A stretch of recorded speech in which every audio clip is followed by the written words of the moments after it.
Hello, climbers, and welcome to Climbing Mount CMMC. Back to the basics.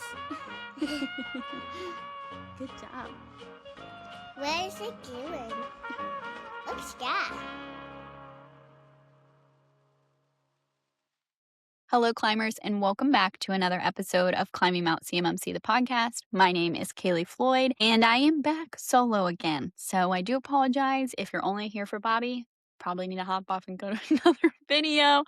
But what I am here to talk about is sort of an extension to the previous podcast episode that I created talking about the CCP course and how to prep for the exam and what I learned from it. Now I want to talk about what was really applicable to my day-to-day life and how it was helpful to me. And hopefully you guys can get maybe the 1-2 punch of not only studying and nailing the exam first try, but also how the different components and domains and whatnot will apply to your everyday life and what you should study even beyond just the CCP. And then maybe I can do this all again for CCA. So let's get into it. My plan is just to break it down into the main domain components of the CCP exam, because that's what we talked about in our previous video. So I'm just going to add on and layer this on to that video. So if you haven't already checked that out and you want to watch that to start, make sure to go to that video and then come back here. Or if you think you're cool or something and you don't need the other video, whatever, stay on this one. So let's first talk about the CMMC ecosystem. I think that it would be wrong of me to not bring this component up before getting into all of the domains in the specifics. And I said this in our last video, but I'm going to say it here again,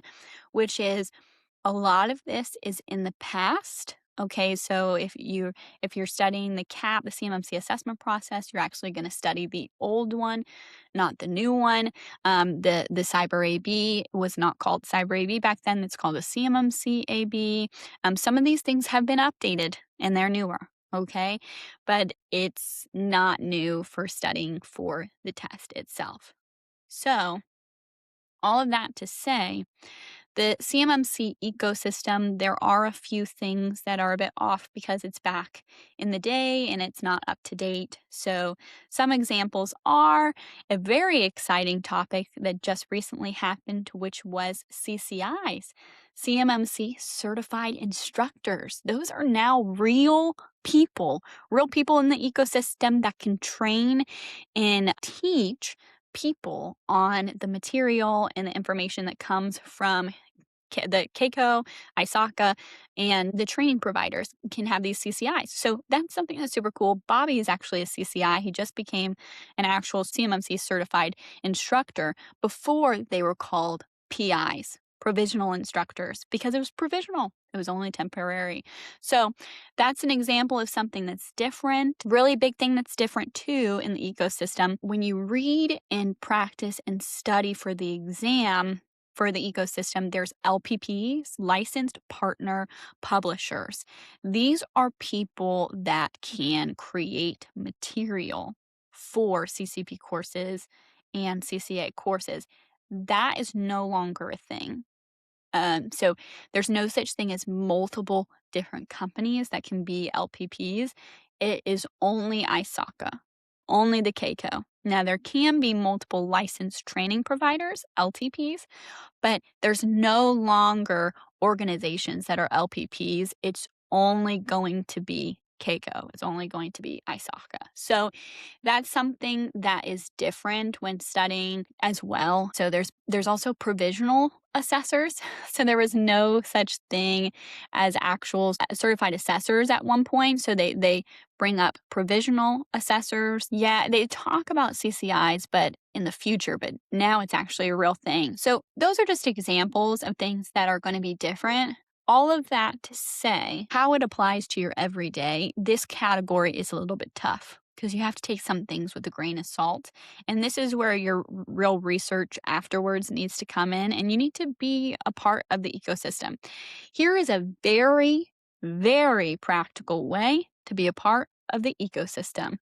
If you haven't heard of this already, you should hear about it now, which is the town halls. If you haven't been a part of the Cyber AB's town halls, You really should. Once a month, we get together, we talk about things. You hear a little bit of tea, hear a little bit of information about what's happening. It goes into different topics. It tells you how many CCAs there are, how many CCPs, how many C3PAOs are in the ecosystem. It tells you all, by it, I mean, normally it's Matt Travis, CEO of the CyberAB, and we just kind of get an update on how the ecosystem is going, what's happening. And so if you really want to know where the ecosystem is at, check those out. Go to the town halls. Don't miss them, once a month. Then another thing, hate to plug our competition. Hate to say it, but they're really good at what they do, which after every town hall, Jason Sprouser and Joy Beeland from Summit 7, He Who Shall Not Be Named, the other podcast, they do a breakdown of the town halls. They're excellent. They're great. I love to hear their hot takes. And that's another really good way to sort of hear how it applies to the ecosystem as well. So check out both of those things. Then the other thing that is a pretty big one is know what's being published, right? So know what has the Department of War put out recently. One of the big things that has happened is the FAR rule that is going to be published shortly. And so if you don't already know about that, we can link the FAR rule in the comments so you can check that out. But this CMMC thing is going to apply to not just the defense contractors anymore. And so those are the ways that you can actually apply and continue and further your knowledge with the ecosystem. Very tough to take everything from the CCP course at heart and be like, okay, that's all I know, and then I proceed. So I highly recommend Town Hall. Make sure to check out Summit Up, the podcast. Make sure to check out those things, like I said. Keep up to date with the Office of Undersecretary of Defense. Know what the Defense Department is doing. Know what they're publishing so you can keep up to date and know what's going on. The second thing is the Code of Professional Conduct. Okay, I'm going to tie two things together. I'm going to tie the domain 5, which is the CMMC assessment process, and this domain about the Code of Professional Conduct. These things, you have to just read the new ones. I can't say that enough. Like, just read the new ones, okay? It's not going to be up to date. The things that they talk about in the course itself. So when you're studying for the test, study in the past. And then when you're done, read the new and know what's new. And this is going to be very helpful for you in your everyday world. Okay. And if you don't think it applies to you because you're not doing shady stuff, that's actually not even true. There are things that go into the ethics portion of it that are important to know that maybe you might not even do maliciously, okay? So an example of this is the CyberAB came out as well, I think last year, and was like, hey guys, it's super awesome that all of you companies, you organizations are getting CMMC level 2 certified by a C3PAO. That's great. But you cannot use the CMMC symbol that we have created to show that you're certified. That's not the same thing. You're not allowed to just use that symbol on your website. You can't just post it as like you're certified. That's not allowed. But people didn't know that. People weren't paying attention, and they still do it to this day. So like that's an example of, it might not be maliciously intended, but like you're doing something that's not actually technically correct. So please make sure to be reading those things, keeping up to date with them. The most recent one you can find on the CyberAB's website, which we can leave that website in the description as well, so you can read through that. Please make sure to read through that. Then the town halls from the CyberAB are also going to address a lot of these ethics concerns that are happening real time in the ecosystem. So you'll also get a lot of information about ethics and how it applies to you and what's happening from those town halls too. So that can be connected there as well. Now, next I want to talk about domain 3, which is governance and source documents. So these are, DFARS clause 252, 204-7012, 7019, 7020, all of these things. These, you have to read them. You have to read them to know them, and you have to know and be updated to what is happening now. What's the most recent changes? So, For those of you guys who aren't aware, there is such thing as NIST 800-171 Rev 3, right? Rev 3 is out, and it can be used to make a system security plan if you want to, but 32 CFR is pointing to NIST 800-171 Rev 2 for everything that it applies to, and all of your assessments, your level 2 assessments done by C3PAO will be done in the form, and the categories, the domains, the families, the assessment objectives of NIST 800-171 Rev 2. So yes, we are stuck in the past. There is a Rev 3. Yes, it is coming. I've also heard from people that ISACA is going to be releasing content, training content for Rev 3 at the start of next year. So by the end of this year, Rev 2 is done. Don't see how they can do that when we're still applying everything based upon 32 CFR and 48 CFR for Rev 2. So something's got to happen in between them. So yes, we're in Rev 2, but Rev 3 is already here and it's going to be applied. So we have training content that talks about the differences between Rev 2 and Rev 3, how you can prepare your SSPs for yourself or your clients for that and the changes that are coming. Definitely check those out, okay? So I say that all to say, there's a lot of content that's going to be in here that you might not necessarily know is going to be updated or needs to be updated. That's an example of one. The other is, spoiler alert, we can now, because of 48 CFR dropping November of last year, they can weaponize the Department of Defense contracting officers and the creation of contracts. There can be requirements for certain specific levels of CMMC, like level 2 self-assessment or level 2 C3PAO assessment. So these now are able to be weaponized in contracts, okay?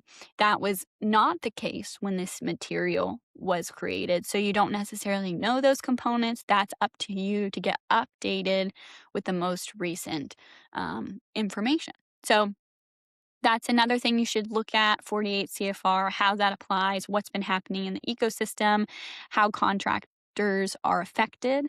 If you don't know this, there might be a quote unquote timeline that is happening right now. We're in phase 1, but by November 16th, I believe, it's going to be phase 2 unless they change something. But none of that timeline applies to you if you have a prime contractor that you work with that's forcing you to do something different. So I say that because if you're paying attention to the ecosystem, there are big primes like L3 Harris that have pushed their own deadlines and timelines to their subcontractors that don't actually apply to the timeline written out in 32 CFR Part 170. So yes, there is a timeline. Yes, there are phases of a rollout that is happening, but does that apply to everybody? Not necessarily if you're a sub under a big prime, which a lot of people are. So also make sure to keep updated with those. Somebody that's really in the know, Jacob Horn always posts about that. So does Jacob Hill. A lot of those people, Jason Sprouser also posts about those things. Like, you can stay up to date on LinkedIn as well when things are being posted, things are being published. So make sure to do that. The last category that I want to talk about is the implementation evaluation. So domain 4, the CMMC model, construct, and implementation evaluation. Now, I'm tying this together with domain 6, so it's technically 4 and 6 combined. Scoping is 6, and then CMMC model, construct, and implementation evaluation is 4. Those two combined are so helpful for real-world application in your day-to-day when you're trying to help either your own company get CMMC level 2 certified, or you want to break into the ecosystem and start becoming, an implementer of some way. Maybe that is a consultant, or you're going to a company that does that, or even if you want to become an assessor. If you don't understand the NIST 800-171 controls, families, assessment objectives, how they apply to like scoping an actual company, I don't know how you could help in the ecosystem with these companies. They're in desperate need of somebody to come in and give them direction. So if you are going to study and know something on the back of your hand after this exam, after this course, like, know these things. And something that I would really encourage you to do is create your own fake, scoping problems and try to go through them. Try to write your own fake SSP even, and give yourself some challenges and exercises to practice that muscle. I can say that too confidently, coming from somebody who hires people for their company that are supposed to know this stuff. Unfortunately, when you see that somebody has gone through their CCP, like they are a CCP or they are a CCA, doesn't always mean anything.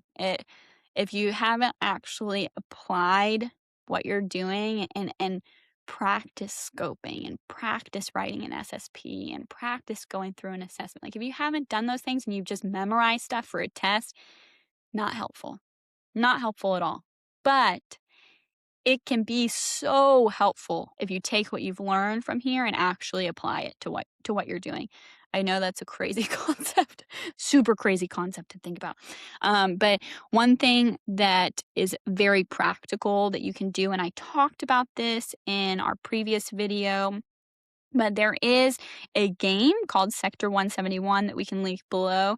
That's pretty cool, that I used for scoping examples, and they throw questions at you, make you think, make you honestly scope fake clients or fake scenarios. And it's really, really fun. Tara is like a wizard CCA, like she's super knowledgeable and she knows what she's talking about. So it's cool to see what she's come up with. So definitely check that out and use that to not only just like memorize material, but like work your brain at scoping and work your brain at how that would apply to an actual company. So those are the things that I would say those two categories were the most helpful to me in my job in applying it with helping companies get certified and how they can prepare. And then two, the other thing is like, updated material. So I know I said that all throughout, but just know that you have to now review the updated CAP, so the CMMC assessment process, the updated documentation. Know the actual updated level 1 and level 2 assessment guides and what they say, how they're weighted, know the points and the scoring system, know that stuff, because if you're going through an actual assessment, you need to know what's on the line. What are the 5-pointers? What are the 3-pointers? How do you prepare for them? What evidence you need to gather? All of those things are real world scenarios that you need to prepare for. So I hope that this was just like, a little just add on to what my previous video was of how you can apply these things. If you want to see more content like this or want to do a deep dive into something specific, please comment down below or let me know, reach out to me. And please make sure to tune in on LinkedIn, follow us on YouTube, follow us so you're notified anytime we post new content or new videos or things like that. We hope to see you at CS5 East in October. That's where we'll be. And make sure to tune in next Thursday for another episode of Climbing Mount CMMC, the podcast. We hope you enjoyed today's episode. And remember, as always, keep on climbing. See you guys.